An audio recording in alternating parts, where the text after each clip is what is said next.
हमारी प्रतिदिन की रोटी कार्यक्रम का स्वागत। आज का ध्यानांश दूसरों के लिए।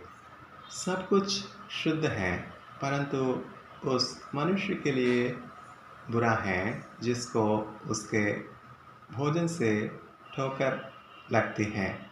रोमियो अध्याय 14 पद 20। कोविड-19 महामारी के दौरान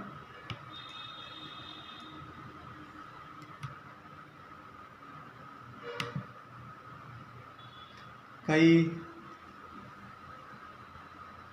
सिंगापुरी संक्रमित होने से बचने के लिए घर में ही रहे, लेकिन भरोसा करते हुए कि सब सुरक्षित हैं, मैं आनंदपूर्वक तैरता रहा। मेरी पत्नी हालांकि भयभीत थी कि मैं एक सार्वजनिक तालाब में संक्रमित हो सकता हूं और अपनी वृद्ध मां को संक्रमित कर सकता हूं, जो दूसरे वरिष्ठों की तरह इस वायरस के चपेट में आ सकती थी। क्या आप मेरे लिए कुछ समय के लिए तैरना छोड़ सकते हैं? उसने कहा। पहले मैं बहस करना चाहता था कि जोखिम बहुत कम था। फिर मुझे एहसास हुआ कि यह उसकी भावनाओं से कम मायना रखता है। मैं तैरने पर जोर क्यों दूं? शायद ही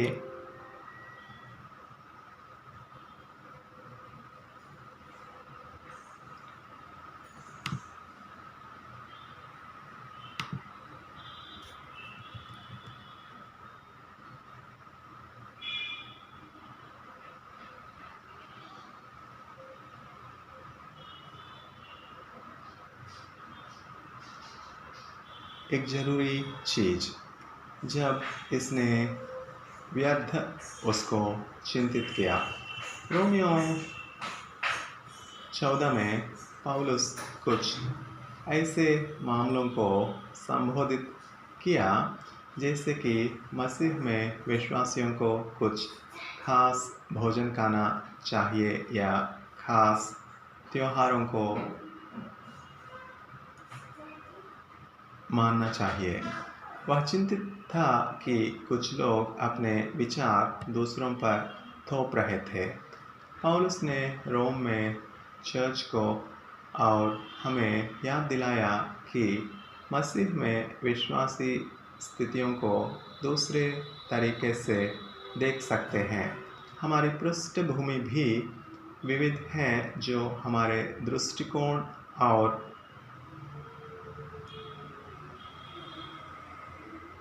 प्रथाओं को रंग देती है। उसने लिखा, हम एक दूसरे पर दोष न लगाए, पर तुम ठान लो कि कोई अपने भाई या बहन के सामने ठोकर खाने का कारण न रखे। पद 13। परमेश्वर के अनुग्रह से हमें बहुत स्वतंत्रता मिलती है जब यह सहविश्वासियों के प्रति उसके प्रेम को व्यक्त करने में मदद करता है। हम इस स्वतंत्रता का उपयोग नियमों और प्रथाओं को अपने स्वयं के विश्वासों से ऊपर दूसरों की आध्यात्मिक ज़रूरतों को पूरा करने के लिए कर सकते हैं, जो कि सुसमाचार में पाए गए आवश्यक सत्य के विपरीत नहीं है। पद 20। वे कौन से कुछ दस्तूर और प्रथाएं हैं जिसका पालन आप मसीह में एक विश्वासी के रूप में करते हैं? किस तरह वे दूसरे विश्वासियों को प्रभावित कर सकते हैं जिनकी सोच अलग है? हे यीशु, मुझे उन चीज़ों के संबंध में प्राथमिकता देने के लिए अनुग्रह दे जो सुसमाचार के सत्य और दूसरों की भावनाओं को अपने ऊपर रखने वाले प्रेम का विरोध नहीं करता है।